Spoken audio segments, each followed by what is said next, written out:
말씀은 로마서 14장 1절부터 9절입니다. 로마서 14장 1절부터 9절. 신약성경 257페이지에 있습니다. 로마서 14장 1절부터 9절.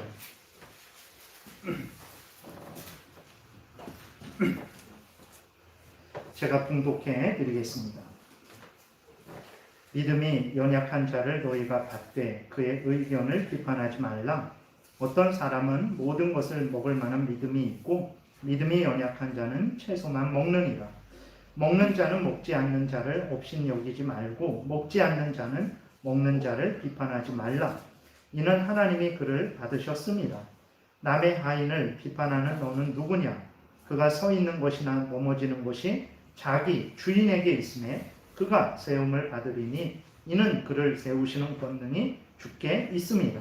어떤 사람은 이 날을 저날보다 낮게 여기고 어떤 사람은 모든 날을 같게 여기나니 각각 자기 마음으로 확정할지니라.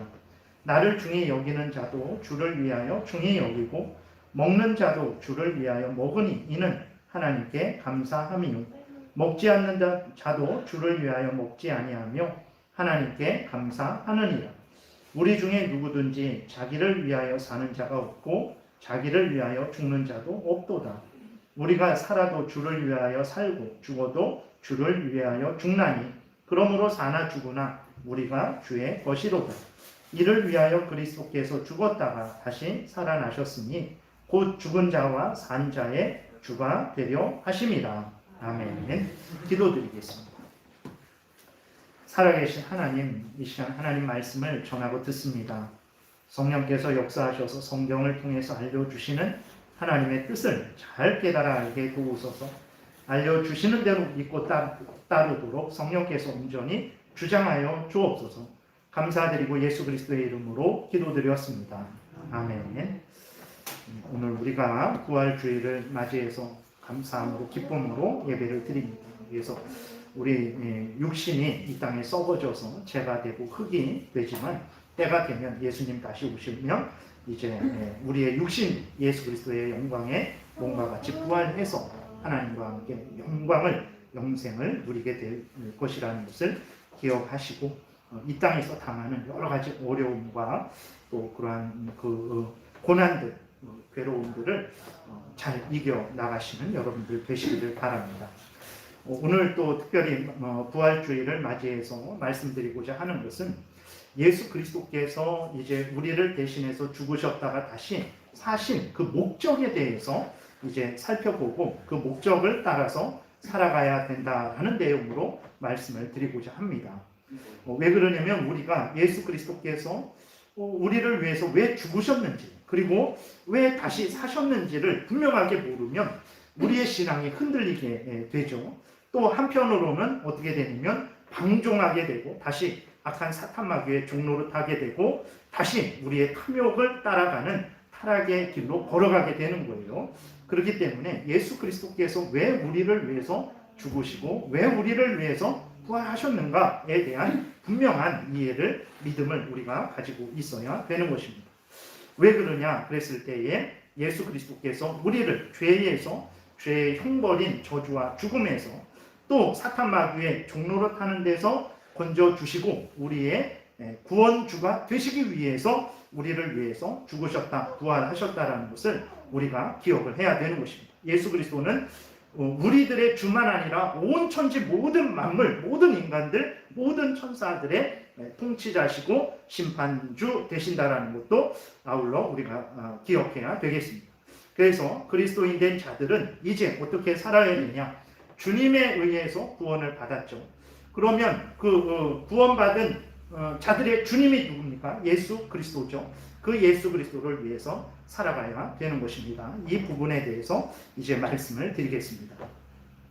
오늘 본문에 보게 되면 로마에 있는 그 교회 안에서 이제 문제가 발생했습니다. 성도들 서로 간에 업신여기고 또 비판하는 일들이 벌어진 거예요. 1절부터 3절까지 그 내용이 기록되어 있어요. 제가 읽겠습니다. 믿음이 연약한 자를 너희가 받되 그의 의견을 비판하지 말라. 어떤 사람은 모든 것을 먹을 만한 믿음이 있고 믿음이 연약한 자는 채소만 먹느니라. 먹는 자는 먹지 않는 자를 업신 여기지 말고 먹지 않는 자는 먹는 자를 비판하지 말라. 이는 하나님이 그를 받으셨음이라. 무슨 내용이냐면 이제 로마 교회 안에는 이태리 로마 사람들, 이태리에 있는 로마 그 지역을 말하는 거예요. 그 로마에 살고 있는 사람들만 있는 것이 아니라 거기에는 유대인들도 같이 있었어요. 그래서 이제 그 유대인들은 모세가 시내산에서 율법을 받은 이후로 1500년 동안 어떤 것은 먹고 어떤 것은 먹지 않고 그것을 1500년 동안 아주 철저하게 지켜왔습니다. 그러니까 아주 몸에 스며들어 있어요. 그래서 그들은 그냥 우리들은 그 복잡한 것을 어떻게 그렇게 다 구분하고 그렇게 그때마다 먹고 안 먹고 이렇게 따질까 너무 힘들겠다 그러지만 그들은 그냥 그것이 아예 몸에 1500년 동안 그냥 조상 대대로 지켜온 법이기 때문에 그냥 아주 그것이 자연스러웠죠. 그래서 유대인들은 예수 그리스도를 믿어서 구원을 얻었음에도 불구하고 아직 그 습관을 버리지를 못하는 거예요. 그래서 이 음식은 먹으면 안 되는데 이 음식은 저 음식은 먹어도 되는데 이러한 신앙생활을 한 거예요. 근데 이제 그 이태리 로마에 있었던 사람들 아니면 다른 지역에서 예수 그리스도를 믿는 사람들, 그러니까 유대인이 아니었던 사람들은 믿기 전에도 그냥 이 음식 저 음식 막 먹는 거죠. 믿은 이후로도 하나님이 주신 것을 깨달아 알고 감사함으로 이렇게 자유롭게 먹는 거였어요.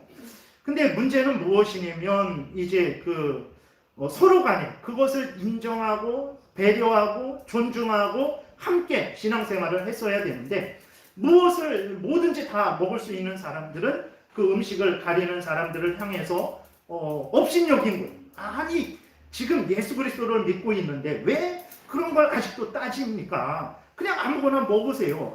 참 그 하나님이 주신 은혜를 잘 모르고 있네 라고 하면서 이렇게 업신여기는 거예요. 그리고 또 그런 업신여김을 받게 되니까 그게 몰라서 그런 게 아니고 또 습관 때문에 그렇고 나름대로 이렇게 하는 것이 더 신앙생활에 좋겠다라고 해서 그렇게 하는데 그 사람들이 업신여기게 되니까 또 그 업신여김을 받는 사람들은 업신여기는 사람들을 향해서 비난을 하는 거예요. 그래서 서로 간에 문제가 생겼던 것입니다. 참고로 말씀을 드리는 것은 예수 그리스도 그러니까 모세가 이제 시내산에서 십계명만 받은 것이 아니고 제사법, 제사 드리는 법, 여러 가지 그 이스라엘 백성들이 정결하게 하는 절기 지키는 거, 정결법, 의식법 이런 것들도 받았고 그 다음에 그 제사법도 받았고 시민법, 국가법도 다 받았어요. 그게 출애굽기, 레위기까지 이어지는 그 법입니다. 그게 다 시내산에서 하나님으로부터 받은 법이에요. 근데 하나님께서 이제 왜 그럼 이스라엘 백성들에게 양을 잡아서 제사를 드리고 어떤 음식은 먹고 어떤 음식은 먹지 말고 그것을 왜 알려주셨냐면 구약의 이스라엘 백성들이 예수 그리스도 오시기까지 구약의 이스라엘 백성들을 하나님께서 돌보시기 위한 방법인데 그러한 제사법과 여러 가지 의식법, 절기법 이런 것을 통해서 예수 그리스도를 보여주는 거예요.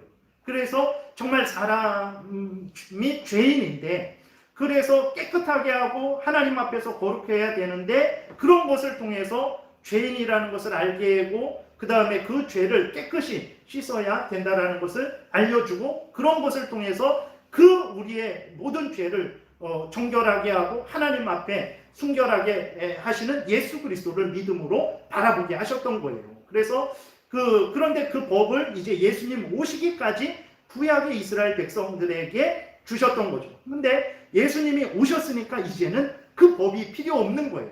그 법은 이제 지키지 않는 것입니다. 그래서 우리가 지금 구약 성경을 우리가 하나님의 말씀으로 믿고 따르잖아요. 근데 우리가 구약에 있는 그런 제사법, 양을 잡아서 피를 흘려서 불태워서 하나님 앞에 드리는 그런 일은 하지 않는단 말이에요. 왜 그러냐? 그것은 예수님이 오시기까지만 이스라엘 백성들에게 주셨던 법이고 그 법의 목적은 예수님을 믿음으로 바라보게 하시는 것이었기 때문에 예수님이 오신 이후부터는 우리가 직접 예수님을 믿음으로 바라보면 되는 거죠. 그 법을 사용하지 않아도 되는 거예요. 그래서 그럼에도 불구하고 앞에서 말씀드렸듯이 그 유대인들은 1500년 동안 또 이게 꼭 유대인뿐만 아니라 어떤 나름대로 그 음식을 가려서 이렇게 먹는 그러한 사람들은 나름대로 이제 이렇게 하는 것이 더 주님을 위하는 것이겠지라는 그러한 생각을 하면서 이제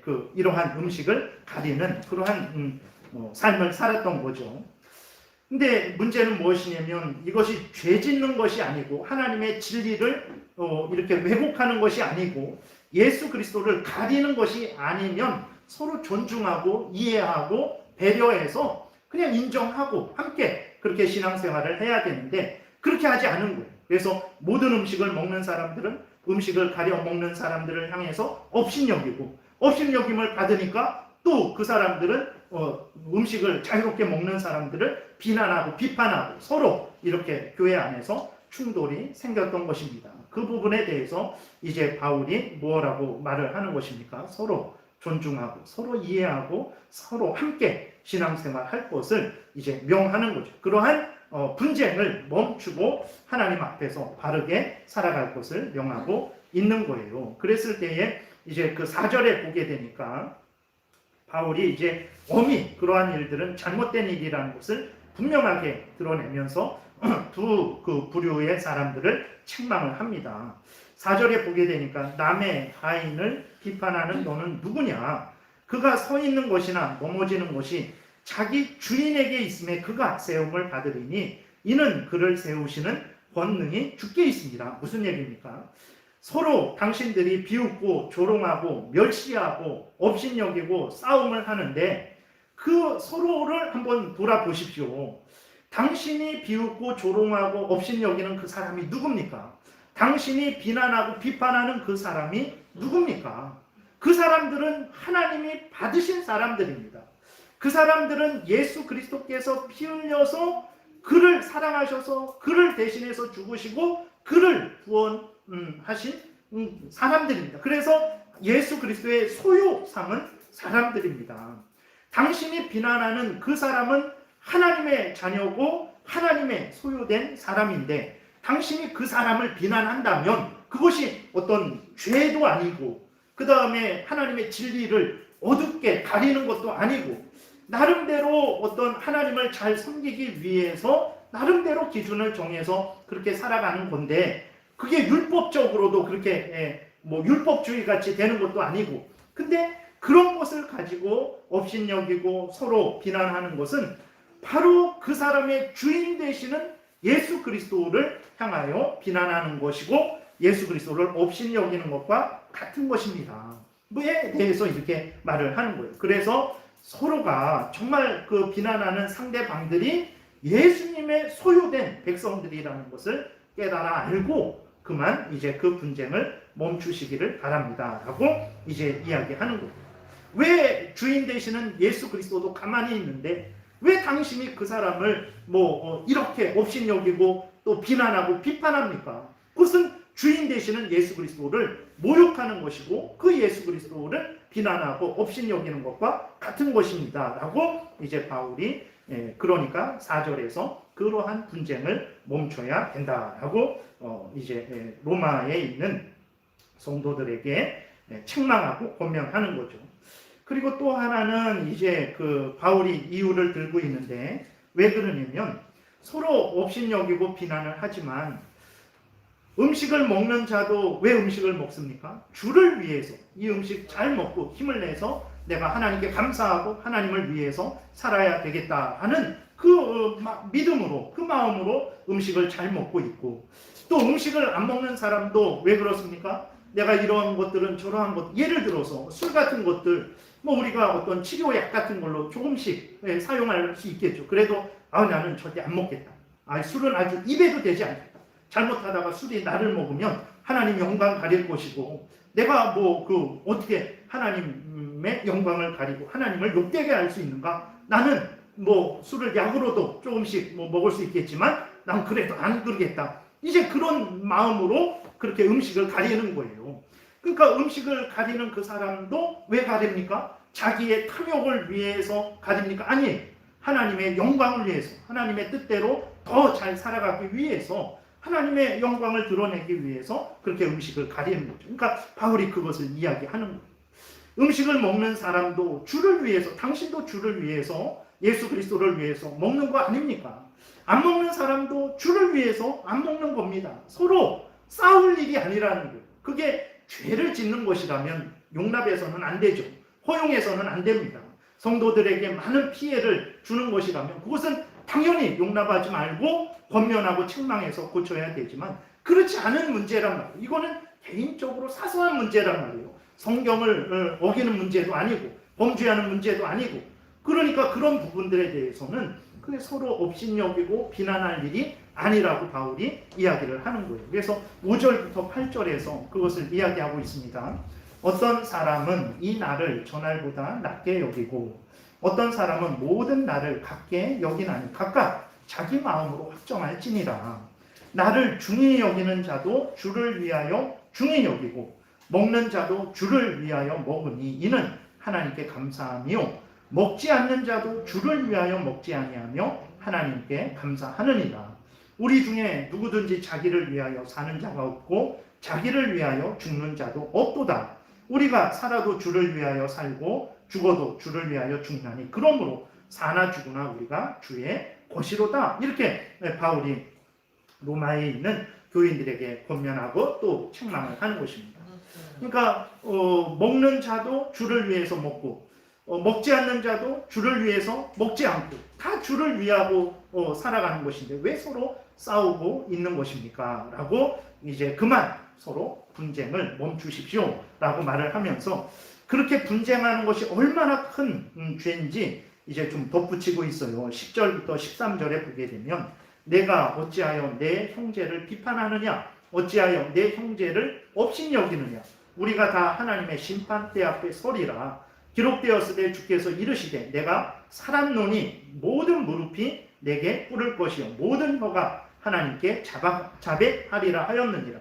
이러므로 우리 각 사람이 자기 일을 하나님께 직고하리라. 그런즉 우리가 다시는 서로 비판하지 말고 도리어 부딪힐 것이나 거칠 것을 형제 앞에 두지 아니하도록 주의해라. 이 다음에 예수 그리스도께서 다시 오실 때 그리스도인들도 심판대 앞에 서게 됩니다.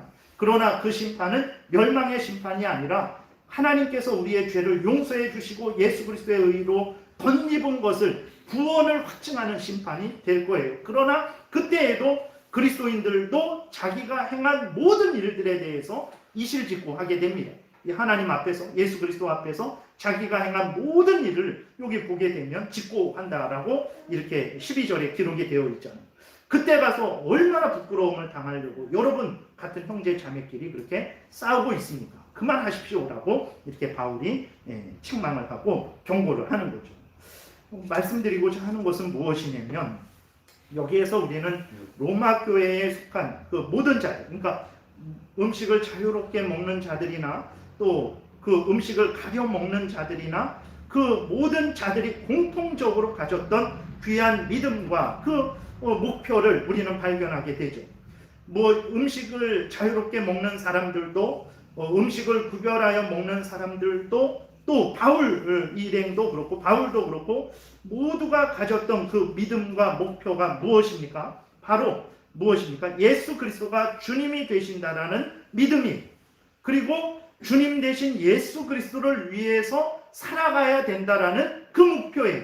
그러니까 보세요. 아직까지 그 말씀을 드렸는데 음식을 자유롭게 먹는 사람도 자신이 주님에게 속해 있는 사람이라는 것을 분명히 믿고 있는 거예요.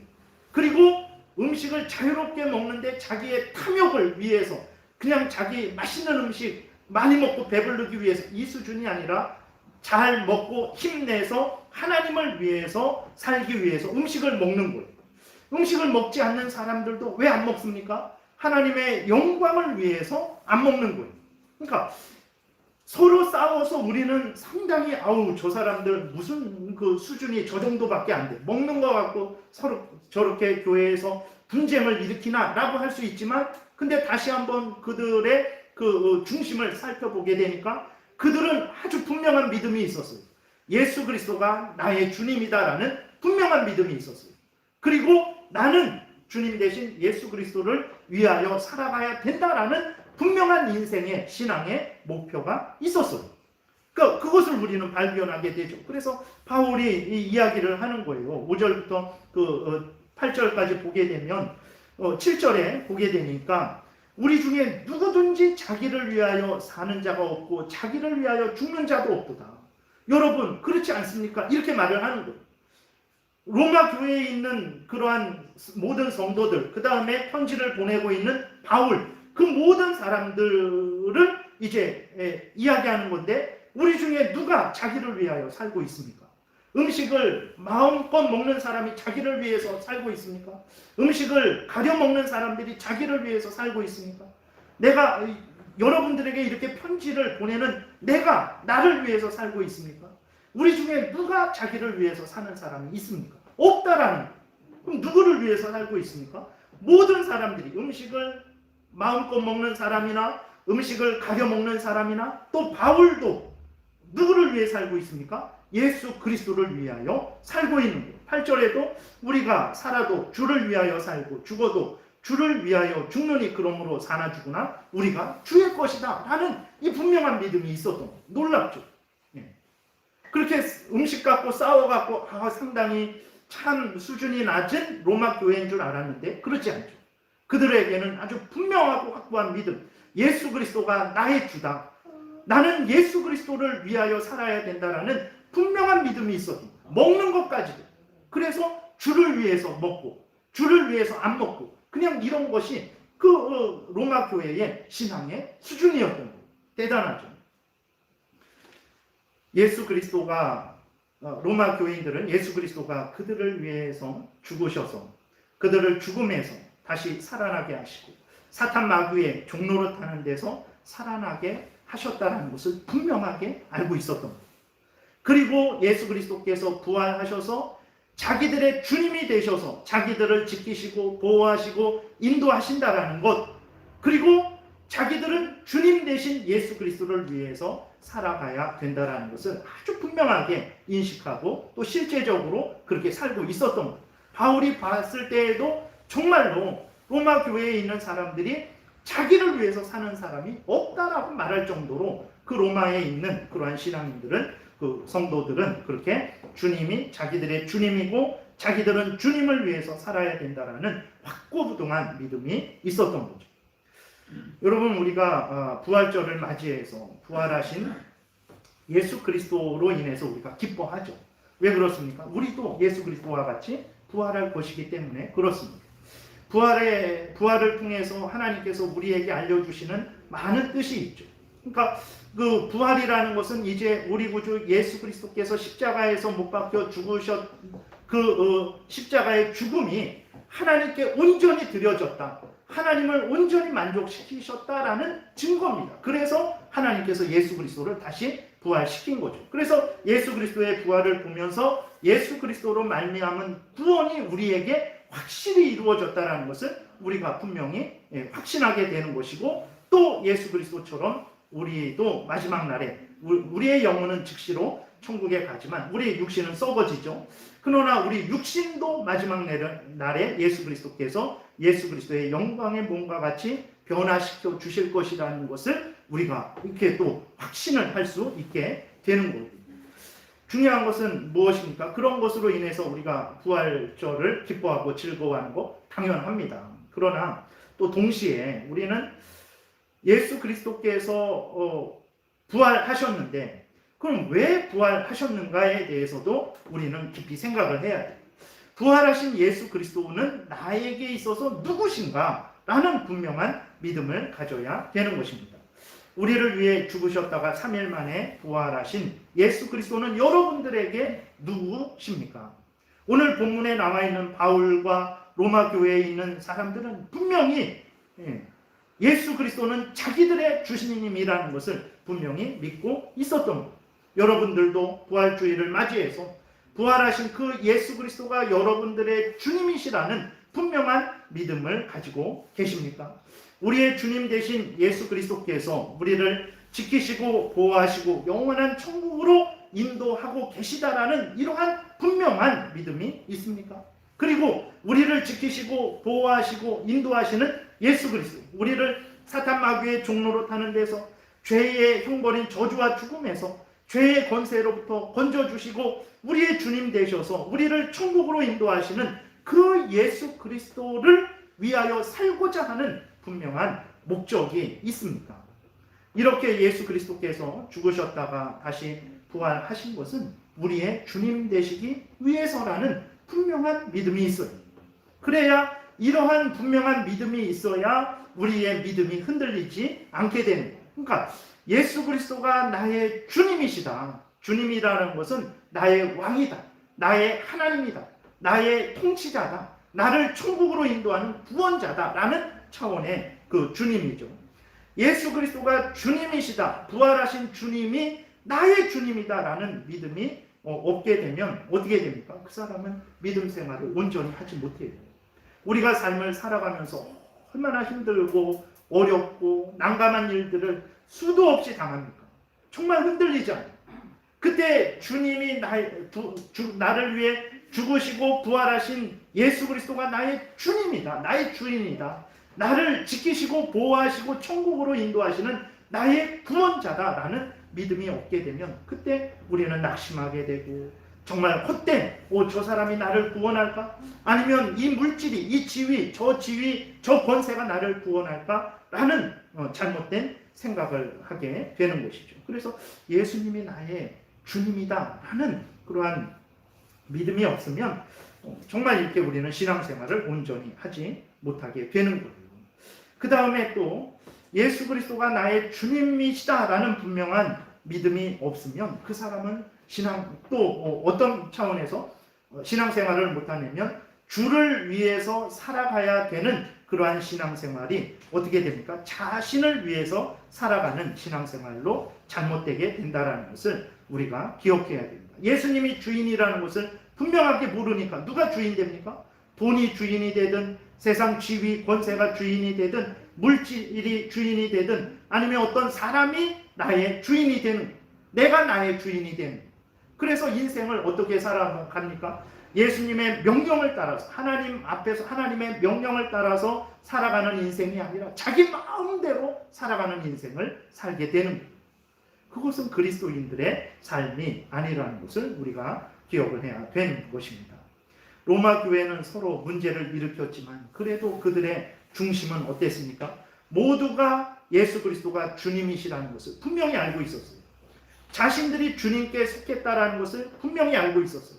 그리고 자신들은 주님을 위해서 살아가야 된다라는 분명한 목표를 가지고 그렇게 살아가고 있었어요. 바울이 그 문제를 해결할 때 다른 것으로 해결하지 않았어요. 당신들은 주님께 속한 자들이 아닙니까? 당신들은 먹거나 먹지 않거나 모두 주님을 위해서 지금 행하고 있는 거 아닙니까? 근데 왜 서로 싸웁니까? 멈추세요. 바울의 이 권면을 듣고 이들은 그러한 싸움을 멈췄어요. 로마에 있는 그러한 성도들은 자신들을 위해서 죽으시고 3일 만에 부활하신 예수 그리스도가 자신의 주님 되심을 굳게 믿었고 그 주님이 자신들을 영원한 천국으로 인도하신다라는 것을 굳게 믿었고 그 힘들고 어려운 핍박 속에서도 믿음을 유지할 수 있었던 것이고 또 이 땅에 사는 동안에 주님을 섬겨야 된다는 분명한 목표가 있었기에 다시 자기의 탐욕을 위해서 살아가는 잘못된 삶을 살아가지 않았던 거죠. 부활절을 맞이해서 우리는 예수 그리스도를 누구라고 생각하고 있습니까? 예수님을 정말 나의 주님으로 믿고 있습니까? 그 주님을 위해서 살아가고자 하는 그러한 목표를 가지고 하루하루를 살아가고 있습니까? 그러한 믿음이 없고 그러한 목표가 없으면 부활이 무슨 의미가 있겠습니까? 하나님께서 예수 그리스도께서 부활하신 것처럼 나를 이제 부활하게 하셨으니까 영원히 이제 내가 먹고 마시고 즐기고 내 탐욕을 따라 살아가고 내 하고 싶은 거 내 마음대로 하는 인생을 살아가게 됐으니까 그것이 기쁨이 되겠습니까? 그래서 부활을 기뻐하는 것입니까? 고린도후서 5장의 그 말씀을 드리고 넘겨보세요. 이제 정리를 하겠습니다. 고린도후서 5장 15절부터 17절입니다. 보게 되면 이렇게 기록이 되어 있어요. 그가 모든 사람을 대신하여 죽으심은 살아있는 자들로 하여금 다시는 그들 자신을 위하여 살지 않고 오직 그들을 대신하여 죽었다가 다시 살아나신 이를 위하여 살게 하려 함이라. 아주 분명하게 예수님이 왜 죽으시고 부활하셨는가? 왜 우리를 대신해서 십자가에 못 박혀 죽으시고 부활하셨는가? 왜 15절에 분명하게 이제는 우리로 하여금 아직까지는 우리를 위해서 살았죠. 우리의 탐욕을 위해서, 우리 하고 싶은 대로, 우리 기분에 따라, 우리 마음대로 우리를 위해서 살았어요. 그러나 이제는 그런 삶을 살지 말고 그들을 대신하여 죽었다가 다시 살아나신 이 바로 예수 그리스도를 위하여 살게 하시려고 우리를 대신해서 십자가에 못 박혀 죽으셨다, 부활하셨다라는 부활주의를 맞이하는 우리들이 가져야 될 분명한 믿음, 그 목표는 무엇입니까? 바로 예수님이 나의 주님이시고 그 예수님을 위해서, 나의 주님 되신 예수님을 위해서 살아가야 된다는 이 분명한 믿음과 목표를 가져야 되는 거예요. 16절에도 보게 되면 그러므로 우리가 이제부터는 어떤 사람도 육신을 따라 알지 아니하노라. 비록 우리가 그리스도도 육신을 따라 알았으나 이제부터는 그같이 알지 아니하노라. 무슨 말입니까? 인간적으로 봤을 때 예수 그리스도는 진짜 주가 아니죠. 그냥 나사렛 촌동네, 우리나라로 따지면 저 함경도 북한 끝쪽에 있는 촌동네에서 태어나서 거기에서 목수생활 하신 분이 촌사람입니다. 인간적으로 보면 흠모할 만한 아름다운 것은 하나도 없는 분이죠. 그러나 믿음의 눈을 뜨고 보면 육신대로 알지 않고 믿음의 눈을 뜨고 성경에서 알려주는 대로 보게 되니까 예수 그리스도가 누굽니까? 우리의 구원주의.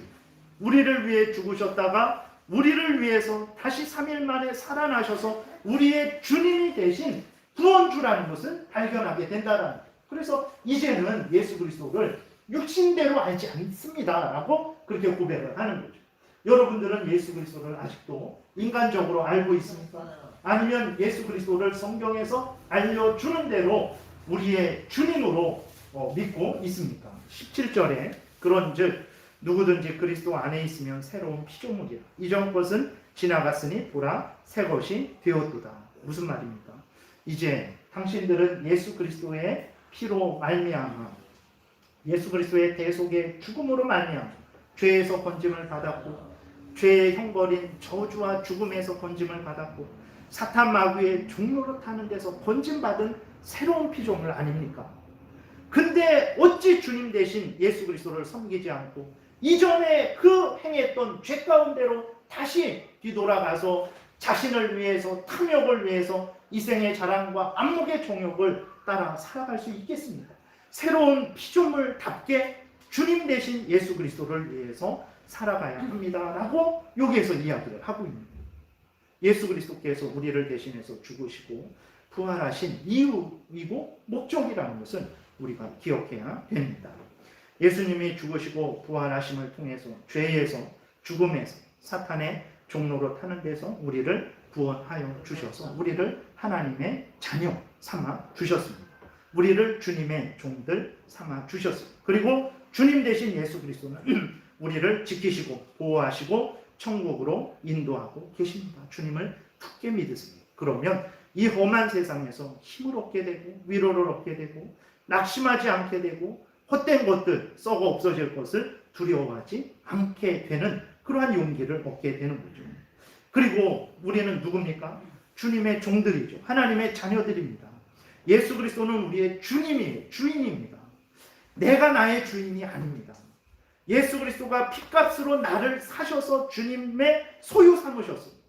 나는 나지만 나의 것이 아니라 예수 그리스도의 것이라는 것을 우리가 기억해야 됩니다. 왜 예수 그리스도의 것으로 만들어 주셨습니까? 이제는 15절에 있는 대로 다시는 우리 자신을 위해서 살지 말고 우리를 위해서 죽었다가 다시 살아나신 예수 그리스도를 위해서 살게 하시려고 우리를 주님의 소유 삼으십니다. 예수님을 주님이라고 하면서 주님이 지키고 보호하신다라는 것을 의심하고 불신하고 세상에 사람을 더 의지하고 지위 권세를 더 의지하고 어떤 물질을 더 의지한다면 그것은 예수님을 주님으로 모신 것이 아닙니다.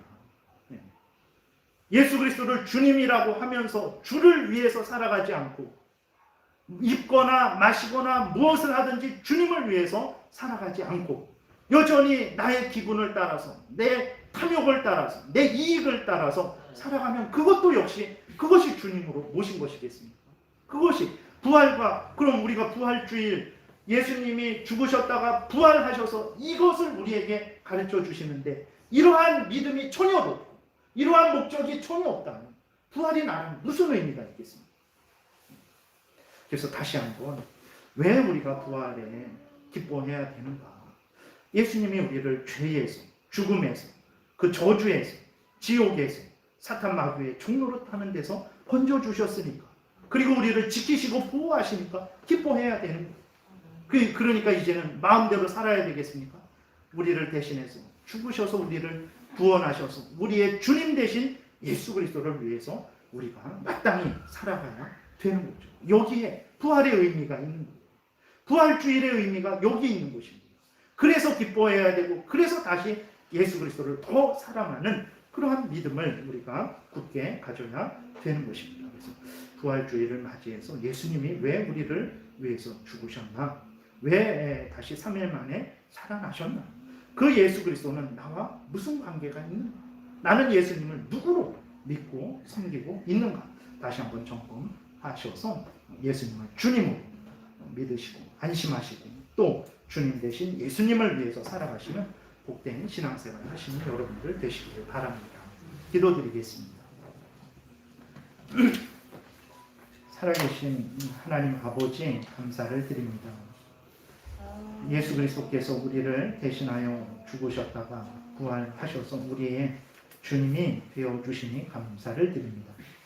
주님의 소유된 우리들, 주님의 백성된 우리들 이전과 같이 우리 자신을 위해서 살지 말고 이제는 우리를 죄에서 죽음에서 사탄 마귀의 종로로 타는 데서 건지시고 지키시는 주님을 위해서 살아가는 복된 신앙생활하게 도우소서. 감사드리고 예수님 이름으로 기도드렸습니다. 아멘.